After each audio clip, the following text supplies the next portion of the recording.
Hello everyone. चलिए तो आज अपने बात करेंगे जो जीएसटी अमेंडमेंट्स आया है जो कि एप्लीकेबल है आपके मई जून 2026 एग्जाम्स के लिए। सबसे पहला अमेंडमेंट का अगर अपने बात कर ले, और हाँ, अमेंडमेंट्स आने से पहले, डिस्कशन से पहले, ये नोट्स कहाँ मिलेगा? तो नोट्स आपको टेलीग्राम चैनल पे मिल जाएगा। अगर आप चैनल पे पहले से जुड़े हुए हैं तो वहाँ आपको दिख जाएगा, अदरवाइज आप डिस्क्रिप्शन बॉक्स में इसका लिंक दिया हुआ है, वहाँ से आप जा सकते हैं टेलीग्राम पे। चलिए कंटेंट में आ जाए तो सबसे पहला चेंज जो जीएसटी में हुआ है, जीएसटी में रेट्स का जो जनरल रेट्स होता था जीएसटी का, उसको रेशनलाइज किया गया है। और सुने भी होंगे आप लोग कि 12% का रेट आपका अबॉलिश हो गया है, रेदर 28% भी हट गया है, उसके प्लेस में 40% का रेट आया है। तो ओल्ड जनरल रेट क्या था हमारा जीएसटी में? तो 0%, नेक्स्ट 5%, 12, 18 और 28। न्यू रेट्स जो एप्लीकेबल हुआ है, जिसको जीएसटी 2.0 बोल रहा था गवर्नमेंट, उसमें 12% और 28 को हटा दिया गया। मेजॉरिटी ऑफ प्रोडक्ट्स जो 12% में था ना, वो आपका 18 में फॉल कर गया और कुछ 5 में, और 28% हटाकर 40% का स्लैब लाया गया। तो न्यू रेट्स ये रहा। वैसे एग्जाम में कभी भी अगर आपका रेट मेंशन ना हो तो आप जनरल रेट यूज करते हैं 18%, और सेफ साइड आप क्या करेंगे, नोट्स या एजम्पशन दे देंगे। अब 12 और 18 तो हमारा एबॉलिश हो गया, सॉरी 12 और 28।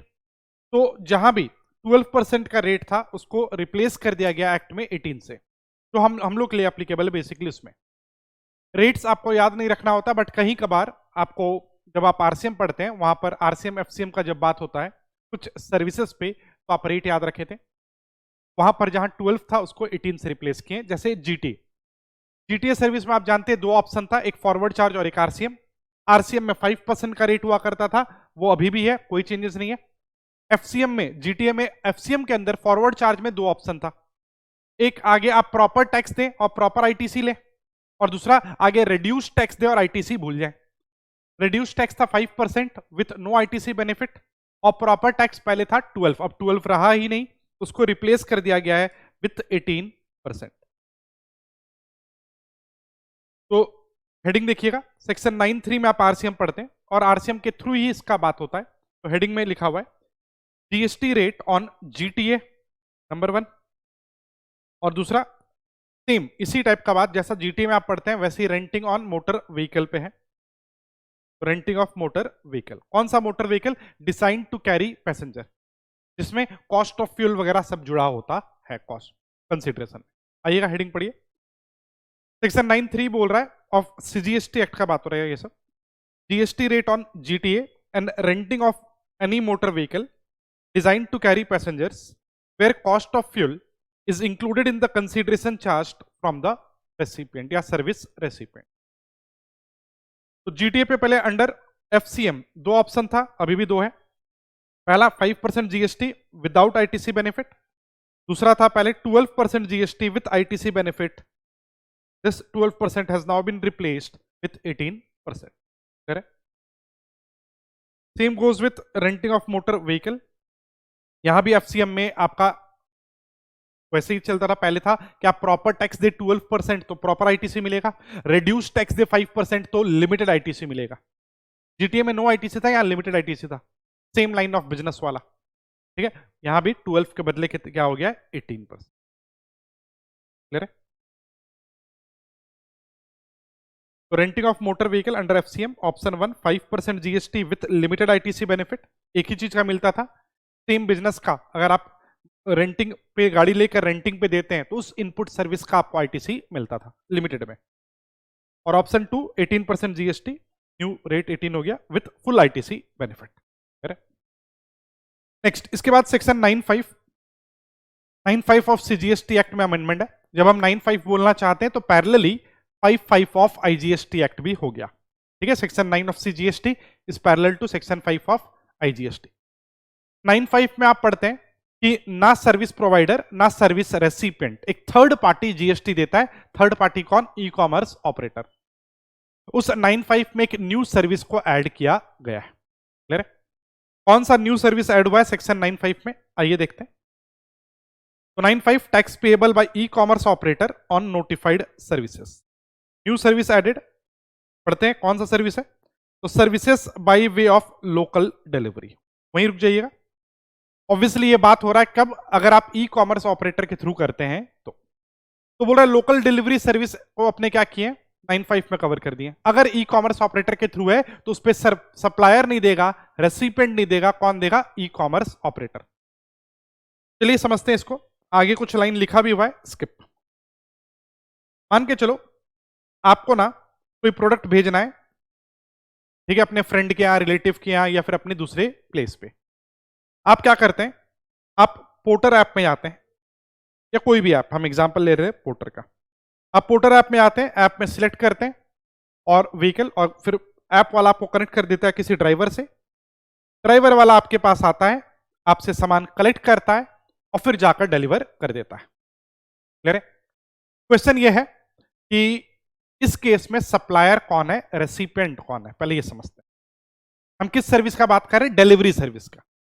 आप पोर्टर या डंजो, जो कि पहले बैंगलोर वगैरह में चलता रहा, या कोई भी ऐप, ठीक है, में आप क्या करते हैं? स्विगी जी ने, ये भी एक सिमिलर नेचर है, ठीक है। कोई भी आपको, कोई भी ई कॉमर्स ऑपरेटर के थ्रू आप क्या करते हैं?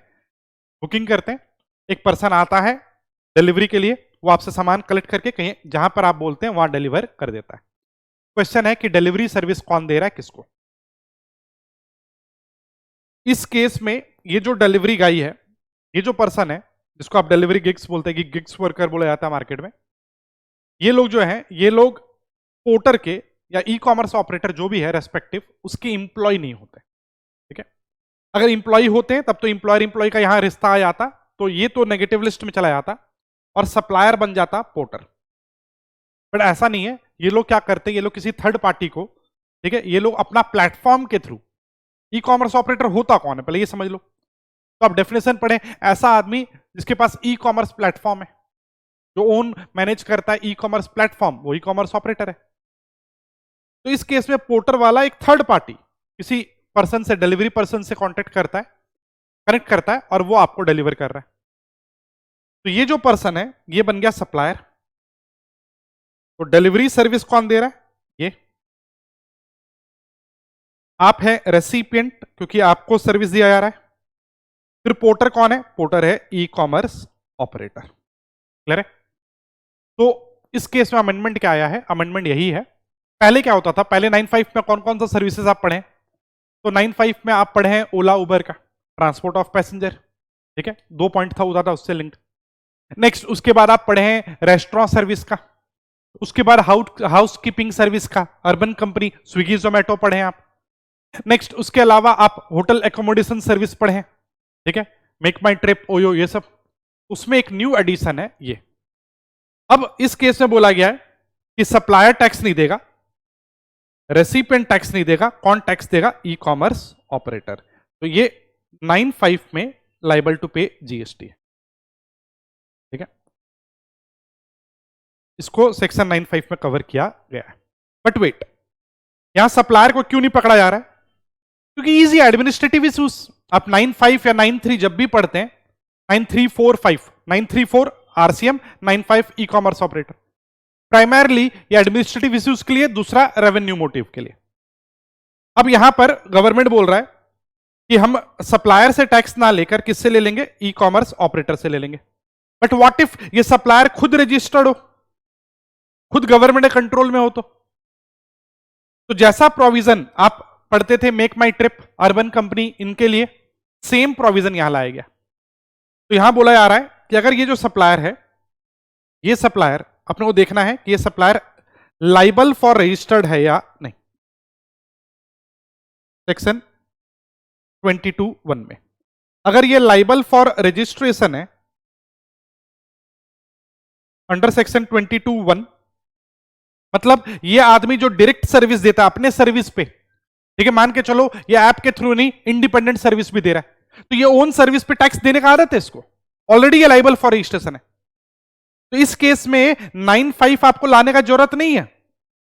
यहां पर आप ये नहीं बोलेंगे कि पोर्टर वाला टैक्स दो, ये आदमी खुद लाइबल फॉर रजिस्ट्रेशन है, रजिस्ट्रेशन लेगा, रिकॉर्ड्स मेंटेन करेगा, रिटर्न भरेगा, पेमेंट करेगा। तो यहां पर फॉरवर्ड चार्ज लगेगा और ये ड्राइवर ही या डिलीवरी पर्सन ही टैक्स देगा। बट अगर ये आदमी लाइबल फॉर रजिस्ट्रेशन नहीं है अंडर सेक्शन 22(1), तो इस आदमी को पे बर्डन नहीं लगा सकते हम। और ऐसे तो हजारों लाखों लोग होंगे जो किसी ई कॉमर्स ऑपरेटर के थ्रू डिलीवरी सर्विस दे रहे हैं आज के टाइम पे। तो इतने हजारों लाखों लोग को एडमिनिस्टर करने से बेटर है 9(5). इस पे 9(5) है और ये लोग टैक्स देंगे, यहां कोई फॉरवर्ड चार्ज आरसीएम नहीं है। यार बस यही एक न्यू सर्विस 9(5) में ऐड हुआ है।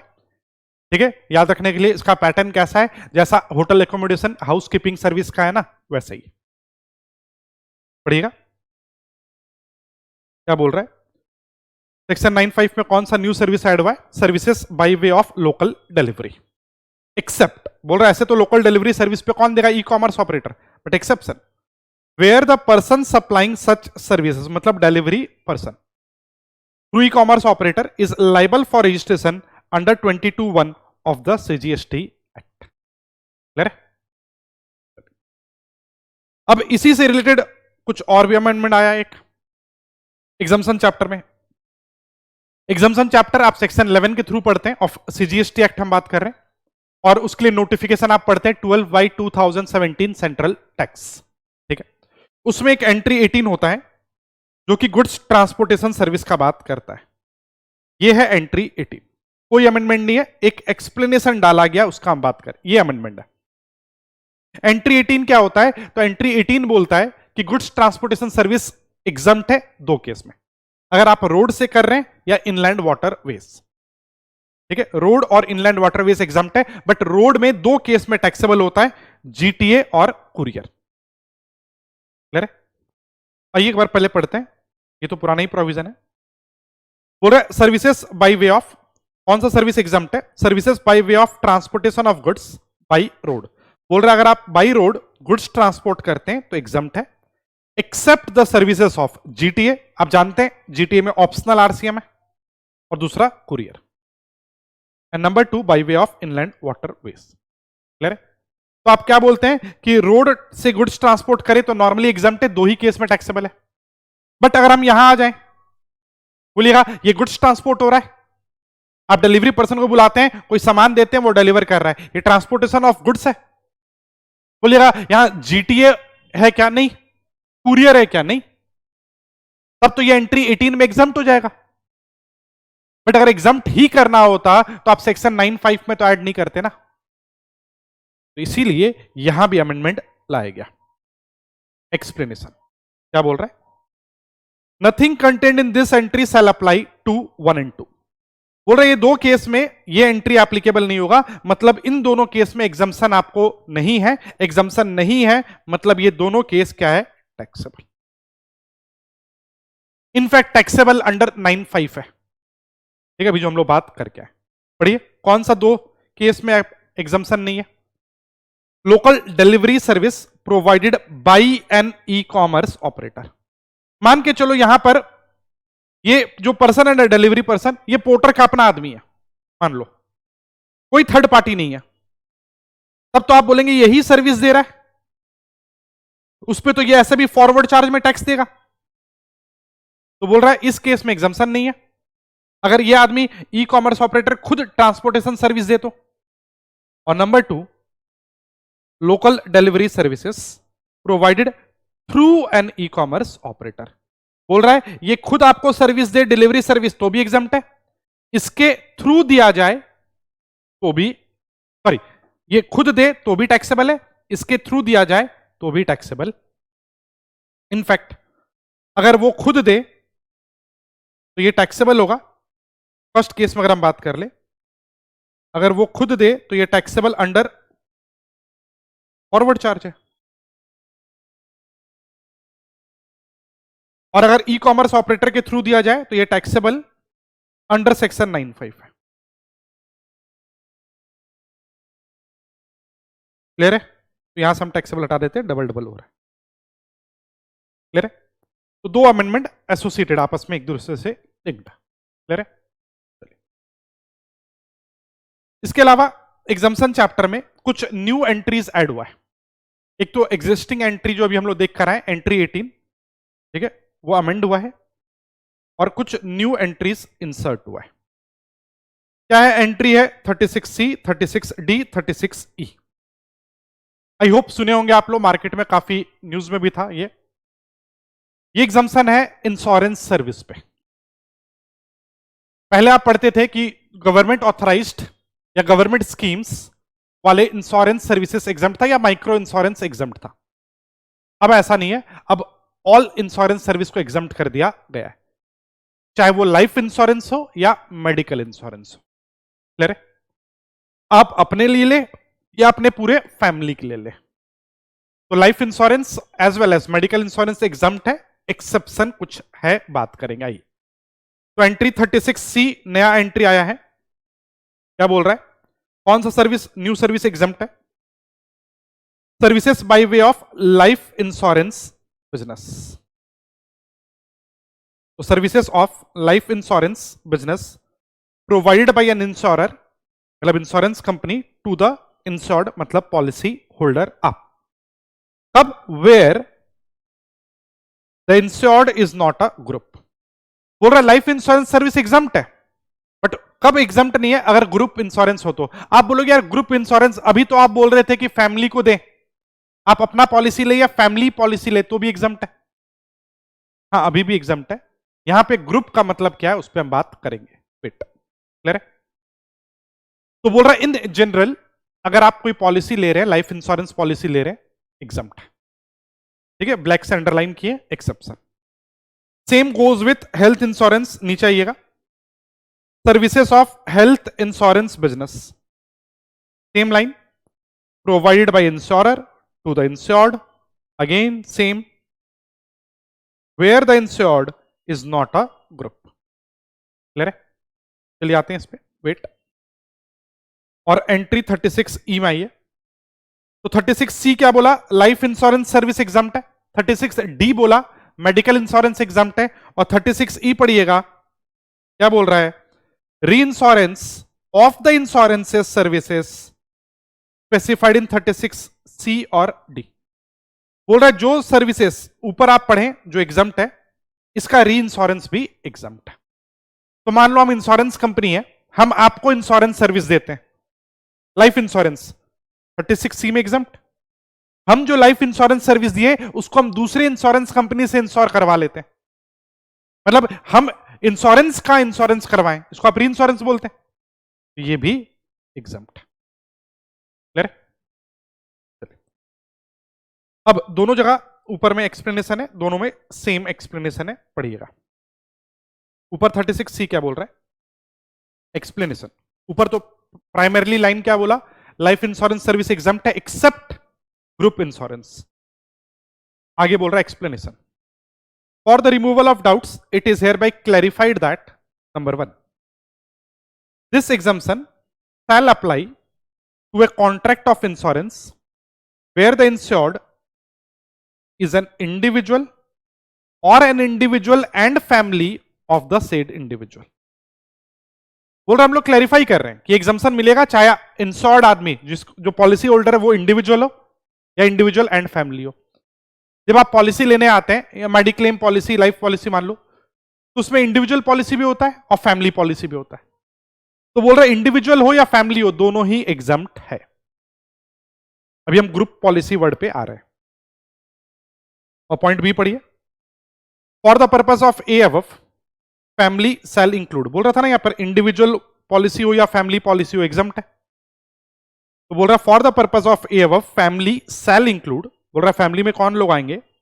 All the individuals insured as family in the contract of insurance. बोल रहा हम लोग कोई फैमिली का डेफिनेशन नहीं दे रहे हैं, जो भी इंश्योरेंस फैमिली इंश्योरेंस पॉलिसी में जो लोग भी कवर्ड है सब आ रहे हैं एज फैमिली। नीचे आइएगा, एक्सप्लेनेशन सेम, जल्दी से पढ़िए, सेम एज अबव, जल्दी से रीड करिएगा।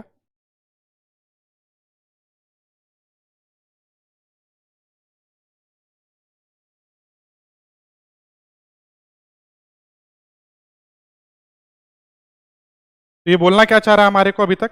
हम लोग तो यही समझे अभी तक सिर्फ कि इंडिविजुअल पॉलिसी,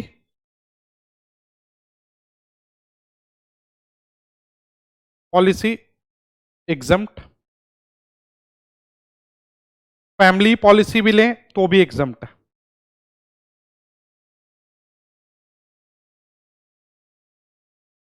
लेकिन दोनों जगह एक बात लिखा हुआ है कि ग्रुप पॉलिसी एग्जम्प्ट नहीं है। तो अभी अपने को ग्रुप पॉलिसी पे बात करना। तो ग्रुप पॉलिसी एग्जम्प्ट नहीं है मतलब क्या है? टैक्सेबल। क्लियर है? ये दोनों के लिए, चाहे वो आपका 36C हो 36D हो।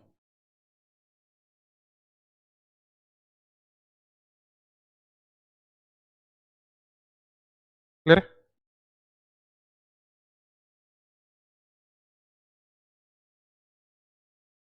नीचे आइएगा, कुछ लाइन लिखा हुआ पढ़ते हैं। For the purpose of entries at serial number 36C और D अबव, ग्रुप मीन्स, अब बोल रहा है ग्रुप का मतलब क्या? Group means group of persons who join together with a commonality of purpose and for engaging in a common economic activity other than availing insurance and includes। बोल रहा है ग्रुप का मतलब क्या है? सिंपल, मल्टीपल लोग का होना ग्रुप है जिसका ऑब्जेक्टिव या पर्पस क्या हो? कॉमन। ठीक है? और उसमें कौन लोग आएंगे? जो लोग अदर देन अवेलिंग इंश्योरेंस। ठीक है? इंश्योरेंस का तो अभी हम लोग बात करें, हम इंश्योरेंस सर्विस जो ले रहे हैं ग्रुप पॉलिसी उसके अंदर बात करें, तो बोल रहा है कि ग्रुप का मतलब क्या है? एक कॉमन, जिसका एक सेट ऑफ पर्संस बोल लो या मल्टीपल पर्संस जिसका पर्पस या ऑब्जेक्टिव क्या हो? कॉमन। एंड इंक्लूड्स, उसमें कौन कौन आएगा? Number A, employer employee group. Example दे रहा है इंप्लॉयर इंप्लॉय ग्रुप। बहुत सारे कंपनी में क्या होता है? कॉर्पोरेट इंश्योरेंस होता है। ठीक है? या कॉर्पोरेट पॉलिसी होता है। कंपनी किसी एक इंडिविजुअल इंप्लॉय के ऊपर में पॉलिसी नहीं लिया, पूरे अपने ग्रुप ऑफ इंप्लॉयज के लिए लिया, टैक्सेबल। ठीक है? वो ग्रुप पॉलिसी का एग्जांपल हो गया।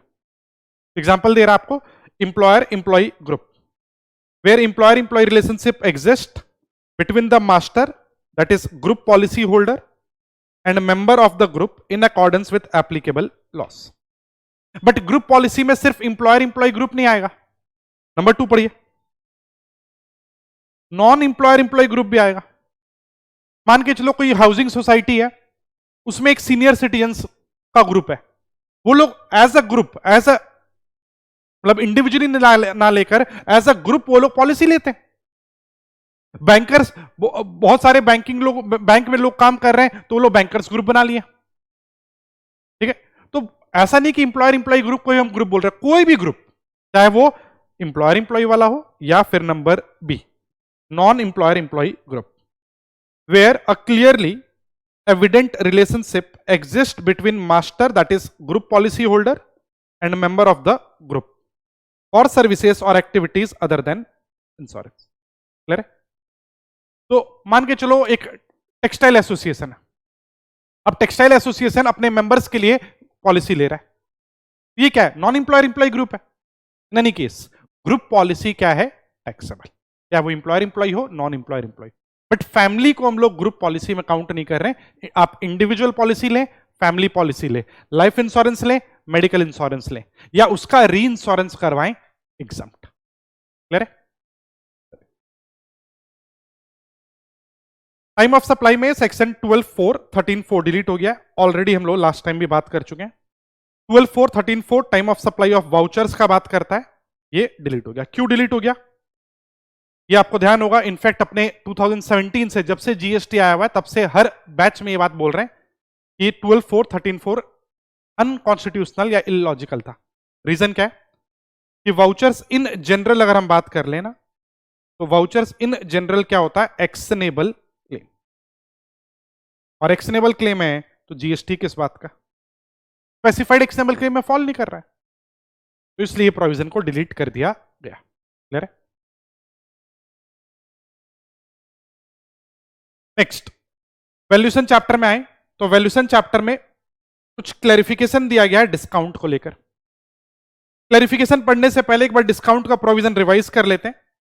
आप डिस्काउंट को लेकर वैल्यूएशन चैप्टर में 15(3) पढ़ते हैं। 15(3) ए एंड बी, दो टाइप का डिस्काउंट आप पढ़ते हैं, एक प्री सप्लाई डिस्काउंट और एक post supply discount. Pre supply discount, ठीक है, जब आप डिस्काउंट एट द टाइम या बिफोर और at the time of supply दे रहे हैं, तो उसको हम लोग वैल्यू में से माइनस कर लेंगे। एक ही कंडीशन है, बस आप इनवॉइस में डिस्काउंट दिखा देना। बिल में आप माइनस कर देंगे डिस्काउंट, तो हम लोग वैल्यू से भी माइनस कर देंगे डिस्काउंट। क्लियर है? और 15(3) बी बोलता है post supply discount. Post supply discount के लिए 3 कंडीशन फुलफिल करने पे ये अलाउ होता है। पहला कंडीशन कि अगर आप सप्लाई करने के बाद डिस्काउंट दे रहे हैं तो पहले ये प्रूफ करिए कि डिस्काउंट का बातचीत आपका हो रखा था कब, eight the time of agreement. आपको पहले अग्रीमेंट दिखाना होगा। नेक्स्ट, इसके बाद किस इनवॉइस के रेस्पेक्ट में आप डिस्काउंट दे रहे हैं उसका लिंकिंग करना होगा। क्रेडिट नोट देंगे आप क्योंकि सेक्शन 34 के हिसाब से। और जब आप फुल अमाउंट का इनवॉइस दिए तो सामने वाला फुल अमाउंट का आईटीसी ले लिया है, अब अगर आप पोस्ट सप्लाई डिस्काउंट दे रहे हैं तो उसको प्रोपोर्शनेट आईटीसी रिड्यूस करना होगा। ये 3 कंडीशन फुलफिल करने पे 15(3)(b में पोस्ट सप्लाई डिस्काउंट को आप लेस करते थे वैल्यू में से। क्लियर है? प्रोविजन में कोई अमेंडमेंट नहीं है, क्लैरिफिकेशन है। आइए पढ़ते हैं क्या बोल रहा है। Clarification on various doubts relating to treatment of secondary और post sale discount under GST. तो 15(3)(b के रिलेटेड बात कर रहा है। क्लैरिफिकेशन है, क्लैरिफिकेशन क्यों आता है? डाउट हटाने के लिए। और डाउट किसको होता है? जो लॉ अच्छे से नहीं पढ़ा है। अगर आप लॉ अच्छे से पढ़ें तो क्लैरिफिकेशन को एग्जाम्पल ट्रीट करिए, ये कोई नया बात नहीं करने वाला है। ठीक है, आइएगा इशू नंबर 1 पढ़ते हैं, खुद से जवाब देंगे आप। इशू 1 क्या है? Whether the full ITC is available to the recipient of supply when recipient makes discounted payment to the supplier of the goods on account of financial or commercial credit note issued by the said supplier। अच्छे से issue पढ़िएगा क्या बोल रहा है। अरे कोई नया बात नहीं है, आप पहले से बात कर चुके हैं इस पे। वैल्यूएशन चैप्टर पढ़ते टाइम में हम लोग ऑलरेडी डिस्कस किए हुए। बोल रहा है रेसिपिएंट के बारे में कि whether full ITC is available to the recipient, recipient को फुल आईटीसी मिलेगा कि नहीं। When The recipient makes discounted payment to the supplier। बोल रहा है हम सप्लायर है, आप रेसिपिएंट हो, आपको फुल आईटीसी मिलेगा कि नहीं। कब? जब आप मेरे को पूरा पेमेंट नहीं कर रहे, डिस्काउंटेड पेमेंट कर रहे हैं। क्यों डिस्काउंटेड कर रहे हैं? ऑन अकाउंट ऑफ, ध्यान से लाइन पढ़िएगा, ऑन अकाउंट ऑफ फाइनेंशियल और commercial credit note issued by supplier. पहले तो ये बोलेगा सेक्शन 34 वाला क्रेडिट नोट है क्या? नहीं, ये जीएसटी क्रेडिट नोट नहीं है, ये कमर्शियल अकाउंटिंग क्रेडिट नोट है, फाइनेंशियल क्रेडिट नोट है। पहला बात तो फाइनेंशियल क्रेडिट नोट और कमर्शियल क्रेडिट नोट का जीएसटी में कोई इज्जत ही नहीं है, मेरे काम का ही नहीं है ये। बोलिएगा अगर हम आपको फाइनेंशियल या कमर्शियल क्रेडिट नोट देते हैं तो क्या मेरा वैल्यू कम हो जाएगा 15(3)(b में? मान लो हम आपको कोई गुड्स बेचे थे 100 रुपीज का, आफ्टर सप्लाई हम आपको डिस्काउंट दे देते, आफ्टर सप्लाई डिस्काउंट दे रहे हैं और कोई अग्रीमेंट नहीं था मेरा आपका, हम आपको डिस्काउंट दे रहे हैं 10 रुपीज का और 10 रुपीज का क्रेडिट नोट दे दिए। बोलिएगा मेरे लिए वैल्यू क्या होगा? 100 का बेचे थे, कोई अग्रीमेंट नहीं था, आप निगोशिएट किया, आफ्टर सप्लाई हम 10 रुपीज का क्रेडिट नोट दे दिए, कमर्शियल क्रेडिट नोट, तो वैल्यू अभी भी 100 होगा क्योंकि 15(3)(b का कंडीशन फुलफिल नहीं है। अभी बोलकर आए हम 15(3)(b बोलता है कि पहला कंडीशन आपके पास, आप अग्रीमेंट दिखाओ बिफोर और at the time of supply, फिर इनवॉइस से लिंकिंग करो और फिर क्रेडिट नोट दो, क्रेडिट नोट दोगे लिंक करके और सामने वाला आईटी से रिड्यूस करेगा। यहां तो क्रेडिट नोट हम जीएसटी वाला दे ही नहीं रहे, तो ये जो कमर्शियल क्रेडिट नोट है इसके वजह से मेरा वैल्यू रिड्यूस नहीं हो रहा है। जब मेरा वैल्यू रिड्यूस हो ही नहीं रहा है तो आपको प्रोपोर्शनेट आईटीसी रिड्यूस करने का जरूरत नहीं है।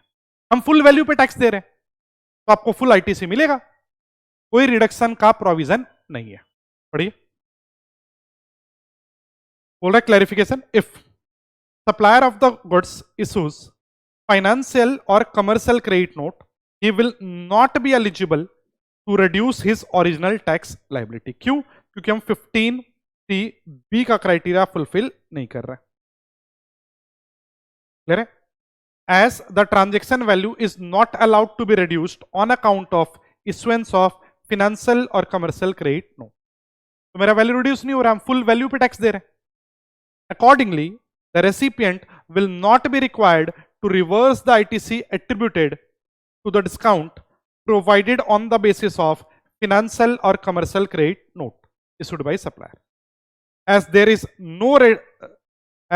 no reduction in original transaction value of supply and corresponding tax liability would also not get reduced। Clear है?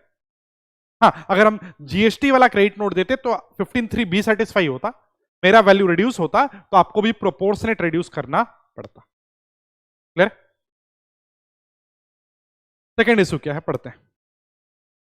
Whether a post sale discount offered by a manufacturer to a dealer to its dealer or distributor would be treated as a consideration paid by manufacturer for dealer's supply of same goods to end consumer या customer as a monetary value of the inducement to supply goods manufactured by him to the end consumer। अच्छे से पढ़िएगा issue क्या बोल रहा है। Valuation को लेकर डिस्प्यूट नहीं है, ठीक है, वैल्यू आपसे नहीं पूछ रहा, अच्छे से पढ़ना क्वेरी क्या बोल रहा है। यहां पर सप्लाई पूछ रहा है, कंसीडरेशन पूछ रहा है। क्या बोल रहा है? Whether a post sale discount offered by manufacturer to a dealer to its dealer और distributor would be treated as consideration. मान के चलिए एक मैन्युफैक्चरर है,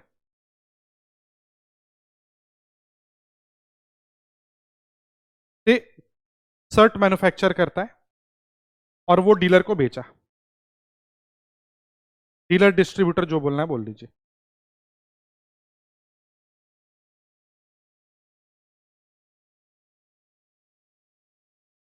तो सप्लाई किया है और सप्लाई करने के बाद पोस्ट सेल डिस्काउंट दिया है।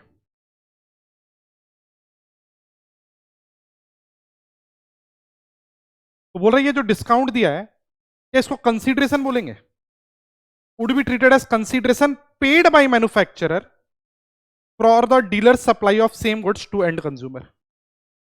बोल रहा है मान के चलो 100 रुपीज का सामान था, मैन्युफैक्चरर आपको बेचा है डीलर को, और सप्लाई के बाद वो आपको 10 रुपीज का डिस्काउंट दे दिया। तो बोल रहे ये जो डिस्काउंट है, ऐसा हम बोल रहे क्या, डिस्काउंट एक तरह से डिस्काउंट ये कंसीडरेशन है किस चीज का, जो मैन्युफैक्चरर दे रहा है डीलर को, क्यों? Inducement to facilitate further supply. बोल रहा है इसको हम कंसीडरेशन मान ले क्या,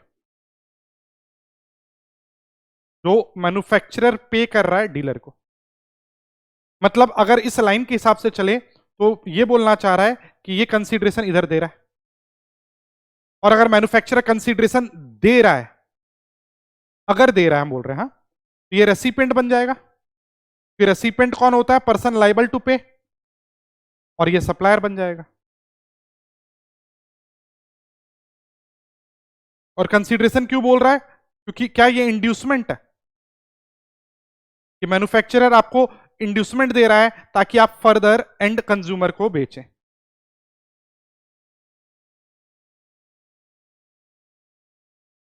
क्लियर है? इसको फिर से पढ़ लीजिएगा। Whether a post sale discount offered by a manufacturer to its dealer, हमारे केस में 10 rupees, would be treated as a consideration paid. बोल रहा है ये क्या अमाउंट पे कर रहा है या कंसीडरेशन पे कर रहा है क्या, by the manufacturer to dealer supply of same goods to end consumer. मान लो ये डीलर सप्लाई कर रहा है, तो या फिर दूसरा एक और एंगल ले लो, क्या ये इसके लिए कंसीडरेशन है? मतलब क्या है, मान के चलो ये 100 रुपीज में मैन्युफैक्चरर बेचा था, अब कुछ दिन बाद 10 रुपीज का कंसीडरेशन, मतलब सॉरी 10 रुपीज का पोस्ट सप्लाई डिस्काउंट दे रहा है मैन्युफैक्चरर, और डीलर बेचा है कस्टमर को से 108 में। तो ये बोलना चाह रहा है कि क्या इस सप्लाई के में 10 रुपीज हम जोड़ दें एज एन इंड्यूसमेंट। तो पहले तो दो सिनेरियो हो सकता है यहां पे, एक तो आइएगा पहले क्लैरिफिकेशन पढ़िएगा। सिचुएशन 1, दो सिचुएशन हो सकता है, एक तो मैन्युफैक्चरर और एंड कंज्यूमर का हो सकता है कि अग्रीमेंट हो कि हम आपको एक प्राइस में सामान दिलवाएंगे, और उसके वजह से मैन्युफैक्चरर इसको पोस्ट सप्लाई डिस्काउंट दे रहा हो, एक रीजन हो सकता है। और एक हो सकता नहीं, ऐसा कोई एग्रीमेंट नहीं है इन लोगों का, नॉर्मली वो अपना पोस्ट सेल डिस्काउंट दे रहा है। बहुत बार होता है कि आपका सामान बिक नहीं रहा है, तो अपना स्टॉक को क्लियर करने के लिए आप पोस्ट सप्लाई डिस्काउंट करते हैं। तो दो सिनेरियो हो सकता है, दोनों में समझते हैं इसको। तो पढ़िएगा situation 1, no agreement between manufacturer and end consumer. बोल रहा है इन लोगों में कोई अग्रीमेंट नहीं है। क्लियर है? आप 100 में बेचे थे, कुछ दिन बाद आपको लगा यार सामान मेरा क्लियर नहीं हो रहा है, 10 रुपीज का डिस्काउंट ऑफर कर दिए। क्लियर है? उसका पहले बात कर लेंगे और फिर सेकंड सिचुएशन ले लेंगे, अगर इनका अग्रीमेंट होगा पहले से तो क्या। अब अगर यहां अग्रीमेंट नहीं है तो आप गुड्स बेचें, ये सप्लाई 1 है, ये बेच रहा है, ये सप्लाई 2 है, दो इंडिपेंडेंट सप्लाई है। किस बात का इंड्यूसमेंट? आप जिसमें बेच रहे हैं वो आपका कंसीडरेशन है, वो जितने में बेच रहा है वो उसका कंसीडरेशन है। बढ़िया। तो सिचुएशन 1 है, no agreement between manufacturer and end consumer या customer. In this scenario there are two independent sales या सप्लाईज बोल लो। पहला sale 1 by manufacturer to dealer, sale 2 by dealer to end consumer. दोनों इंडिपेंडेंट है, दोनों प्रिंसिपल टू प्रिंसिपल सप्लाई है। Clear है? आप डीलर को बेचे, ओनरशिप ट्रांसफर्ड, वो बेच रहा है, ओनरशिप ट्रांसफर्ड। पढ़िए, in this type of contract dealer fully becomes owner of the goods and subsequently sells the goods to end customer on his own account. The relationship between manufacturer and dealer is on principal to principal basis. जैसे आप एक independent आदमी को बेचते हैं वैसे ही आप dealer को बेचें। और ये जो आप पोस्ट सप्लाई डिस्काउंट दे रहे हैं, ठीक है, ये कोई कंसीडरेशन नहीं है फॉर फ्यूचर सप्लाई, नहीं। बोला these discounts are simply given for competitive pricing to push sales and merely reduce the sale price of the goods and are not linked to any independent activity rendered to the manufacturer. इसके लिए आप कोई manufacturer को extra facility नहीं दे रहे, ठीक है, इधर भी नहीं दे रहे और ना ही मैन्युफैक्चरर इससे अग्रीमेंट था कुछ। आगे पढ़िएगा। Therefore, it is clarified that such a discount cannot be included in the consideration as monetary value of the inducement of further supply of these goods. Clear? Second case, situation 2. बोल रहा है इस बार क्या है, agreement exist between manufacturer and end consumer. Clear है? Next. मान के चलो मैन्युफैक्चरर 100 रुपीज में बेचता है, ठीक है, और ये कुछ नहीं है, मान लो अभी मैन्युफैक्चरर डीलर को बेचता है 100 में, डीलर का प्रॉफिट मार्जिन है से 5 रुपीज का। एक एंड कस्टमर कॉल किया मैन्युफैक्चरर को, ठीक है, मैन्युफैक्चरर बोला हम आपको 95 में सामान दिलवा देंगे, ठीक है। अब मान के चलना या फिर से 105 में हम आपको सामान बेचेंगे, बट एंड कस्टमर का नियरेस्ट लोकेशन है डीलर। तो मैन्युफैक्चरर बोला कोई बात नहीं, आप डीलर के पास चले जाओ, हम आपको 105 में दे देगा।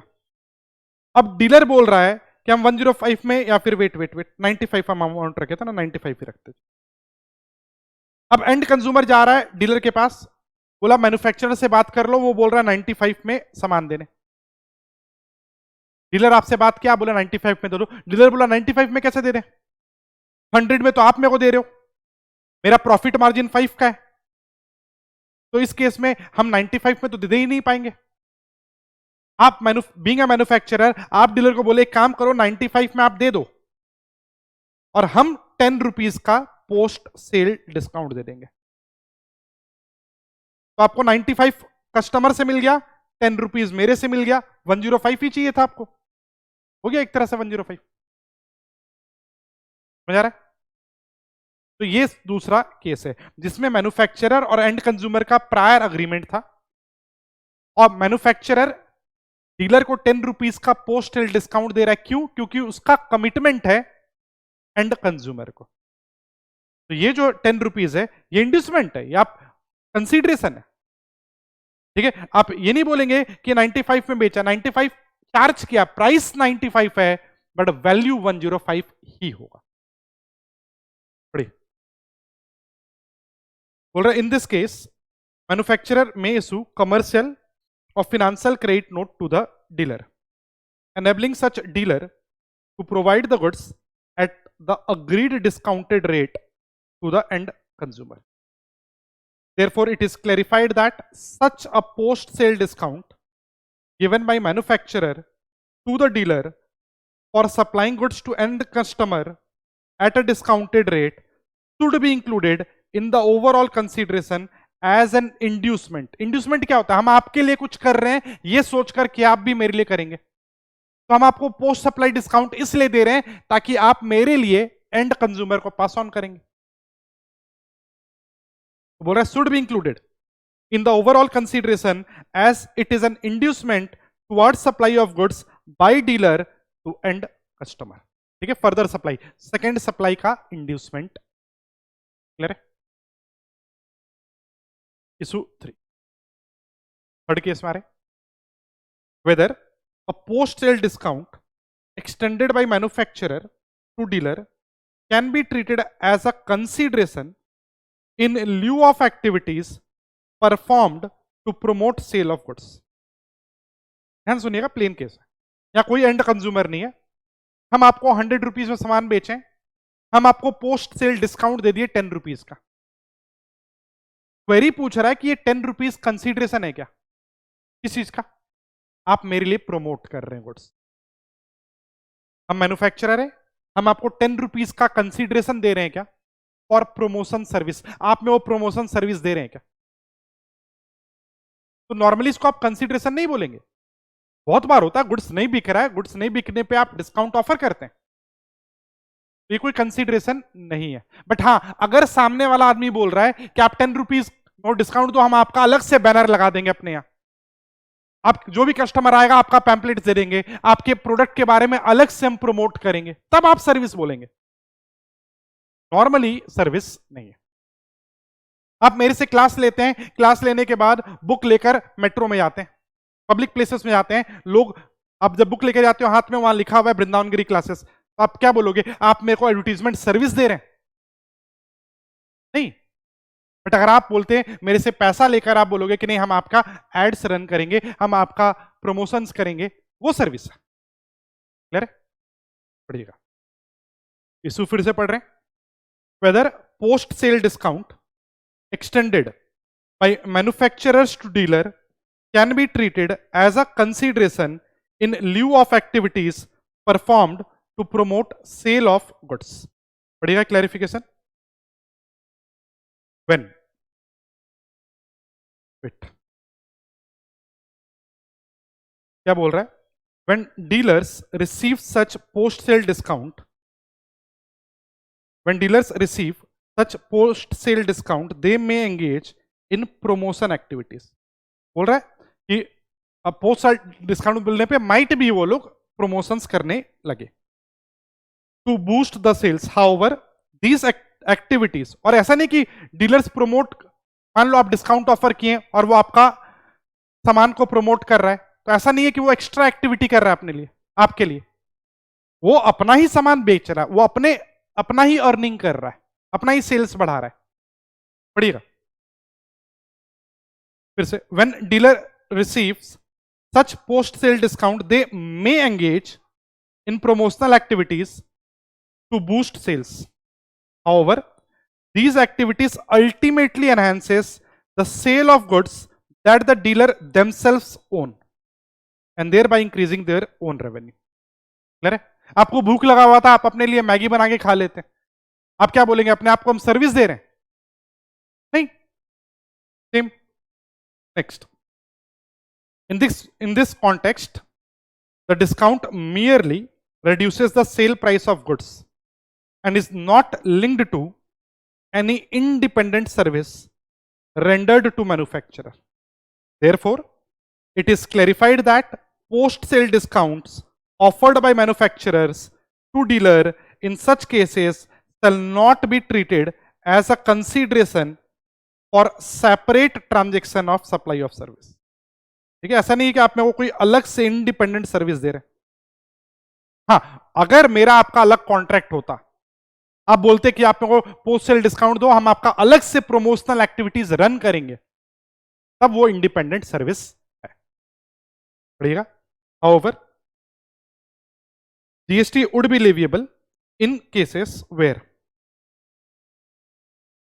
बोल रहा है GST would be available in cases where dealer undertakes specific sales promotional activities such as advertising campaigns, co-branding, customization service, special sales drives, exhibition arrangements, or customer support service, etc. Only when such services are explicitly stated in the agreement with a clearly defined consideration payable for a supply.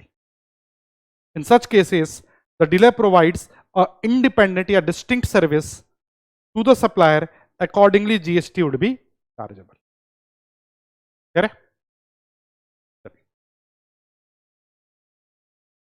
Next, इसके अलावा एक circular delete हो गया है। कौन सा circular? पहले आप पढ़ते थे कि अगर आप पोस्ट सप्लाई डिस्काउंट दिए उसमें आपको सेल्फ डिक्लेयर करना पड़ता था कि उसका बेनिफिट, सामने वाला प्रोपोर्शनेट बेनिफिट रिड्यूस किया है आईटीसी का, और 5 लाख से ऊपर हो तो आपको सीएमए सर्टिफिकेट लगता था। अब ऐसा कुछ नहीं है, ठीक है, ये सर्कुलर डिलीट हो गया, आपको ऐसा कोई कॉम्प्लायंस करने का रिक्वायरमेंट नहीं है। क्लियर है? इनफैक्ट नेक्स्ट टर्म के लिए हम बता दें, नेक्स्ट टर्म के लिए तो 15(3)(b) को ये लोग रिवाइज कर दिए ताकि ये सब प्रॉब्लम हो ना, but next term.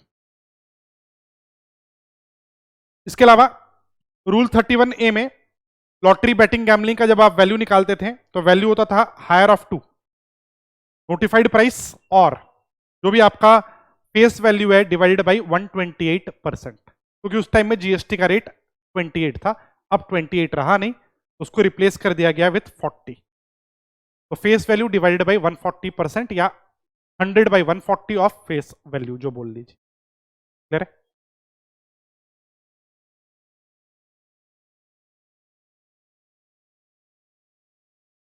Next ITC chapter में अगर आपने आए तो सेक्शन 17(5)(d) में एक चेंजेस है, और अगेन ये कोई चेंजेस नहीं है, आपको दिख रहा होगा, मतलब कोई चेंजेस नहीं है इन द सेंस कि आपको लगेगा ये तो हम पहले से जानते थे।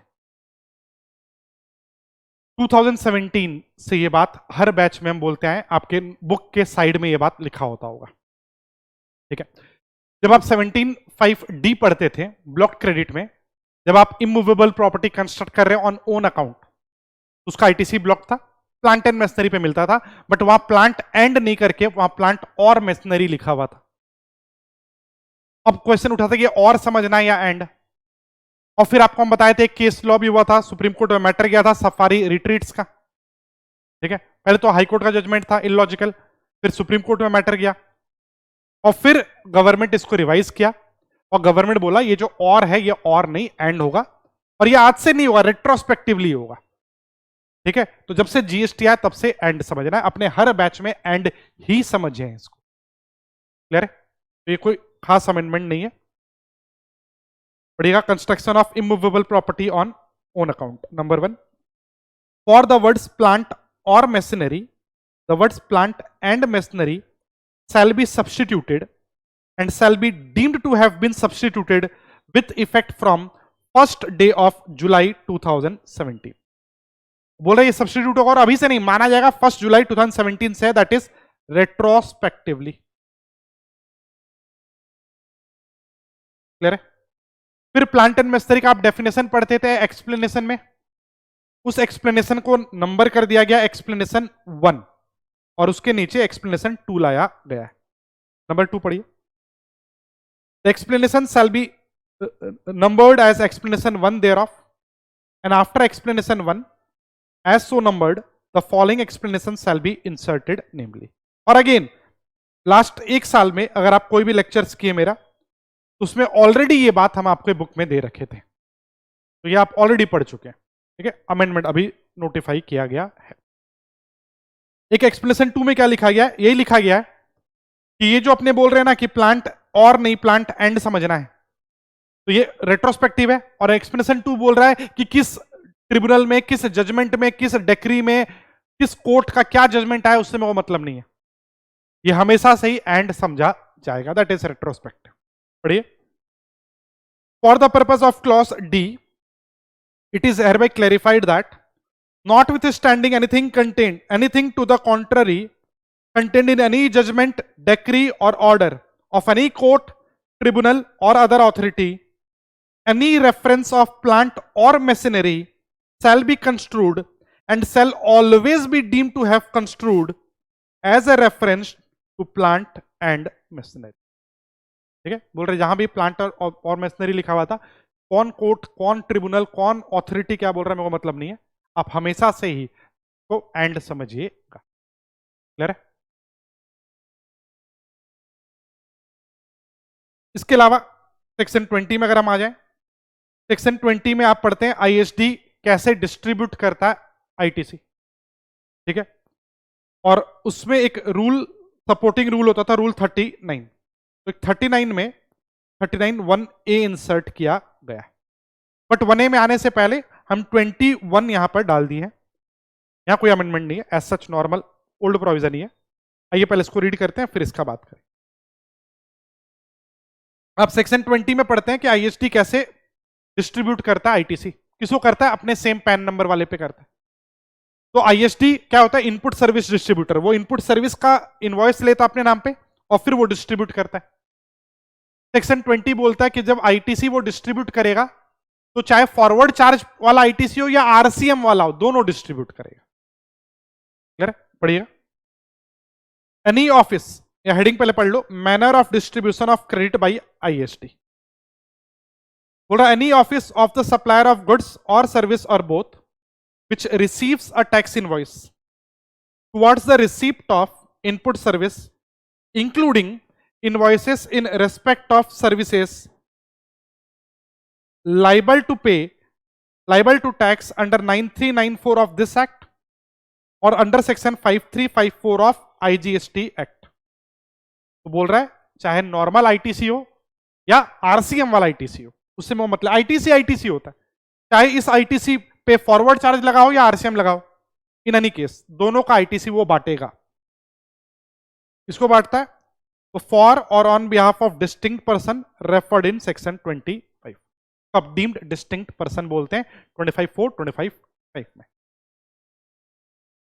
शैल be required to be registered, और ये इसको रजिस्टर्ड होना होगा, shall be required to be registered as ISD under section 24(8)। आप पढ़ते हैं सेक्शन 24 मैंडेटरी रजिस्ट्रेशन आईएसडी को लेना होता है। वही बोल रहा है आईएसडी को मैंडेटरी रजिस्ट्रेशन लेना होगा ताकि वो इनपुट सर्विस पे जो आईटीसी है, चाहे वो फॉरवर्ड चार्ज वाला हो या आरसीएम वाला हो, उसको डिस्ट्रीब्यूट कर पाए। And shall distribute the ITC in respect of such invoices. ISD mandatory registration लेता है, ये बात रजिस्ट्रेशन चैप्टर में आप जानते हैं, और वो आईटीसी डिस्ट्रीब्यूट करेगा। कैसे करेगा? उसके लिए रूल 39 होता है, उसमें एक सब रूल 1A इंसर्ट किया गया है। तो ये अमेंडमेंट है, बोल सकते हैं। पढ़िए। For the distribution of credit in respect of input services attributable to one और more distinct person subject to levy of 9394 of CGST act 2017 और 5354 of IGST act 2017, a registered person having same PAN and state code as ISD may issue an invoice, or as the case may be, a debit or credit note as per the provisions of Rule 54(1)A invoicing chapter to transfer the credit of such common input services to the ISD, and such credit shall be distributed by said ISD in the manner provided in sub rule 1। सुनिएगा, अभी तक आप जानते थे कि ISD credit बांटता है। अब यहां क्या बोल रहा है? मान लो आईएसडी महाराष्ट्र में रजिस्टर्ड है और मेरा एक और ऑफिस है पुणे में। अब पुणे ऑफिस, जो कि आईएसडी नहीं है, पुणे ऑफिस के पास कोई कॉमन आईटीसी आया तो बोल रहा है पुणे ऑफिस महाराष्ट्र वाले, सॉरी मुंबई वाले आईएसडी को ट्रांसफर कर सकता है आईटीसी, और फिर आईएसडी मुंबई आईएसडी को डिस्ट्रीब्यूट करेगा। आईएसडी तो डिस्ट्रीब्यूट करते ही है, अब बोल रहा है कि अगर आईएसडी अपने ही आईएसडी जिस स्टेट में है उसी स्टेट में एक और आपका डीडीपी है, डीम्ड डिस्टिंक्ट पर्सन, तो वो भी अपना आईटीसी दे सकता है, so दैट आगे आईएसडी डिस्ट्रीब्यूट करे। फिर से पढ़िएगा, for the distribution of credit in respect of input services, कौन सा इनपुट सर्विस, वही कॉमन वाला, एट्रीब्यूटेबल टू वन और मोर डिस्टिंक्ट पर्सन। हम फिर से बोल रहे हैं, मान लो मुंबई में एक हेड ऑफिस है, पुणे में ब्रांच है, और अहमदाबाद में एक ब्रांच है। अब क्या है ना कि मान लो अगर बाई चांस कोई कॉमन आईटीसी है और उसका बिल मुंबई को गया है, हेड ऑफिस को, कोई दिक्कत नहीं है, ये आईएसडी के तौर पे डिस्ट्रीब्यूट कर देगा। बट मान लो ब्रांच 1 और ब्रांच 2 दोनों का कोई कॉमन सर्विस था और इनवॉइस चला गया है पुणे ब्रांच को। अब पुणे तो आईएसडी है नहीं, तो ये कॉमन आईटीसी बांट नहीं पा रहा, या तो ये आईएसडी का रजिस्ट्रेशन ले, जो कि डबल डबल कॉम्प्लायंस हो जाएगा। तो ये क्या कर सकता है, ये पुणे ब्रांच मुंबई वाले आईएसडी को ट्रांसफर कर सकता है, और फिर मुंबई वाला आईएसडी को बेच देगा और ट्रांसफर कर देगा बाकी ब्रांचेस में।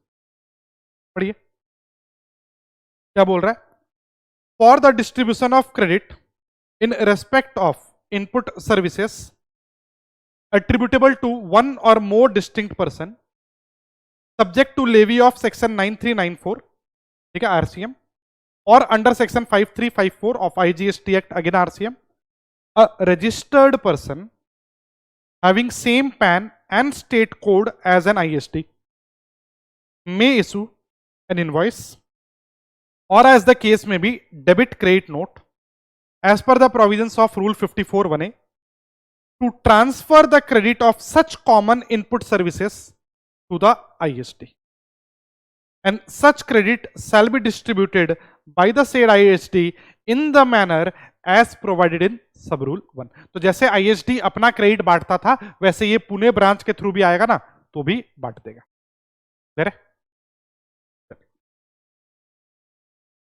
नेक्स्ट, इनवॉइसिंग चैप्टर में आए, एक सेक्शन 34 पढ़ते थे आप, क्रेडिट नोट डेबिट नोट के बारे में, और 34(2) में एक प्रोवाइजो इंसर्ट किया गया है।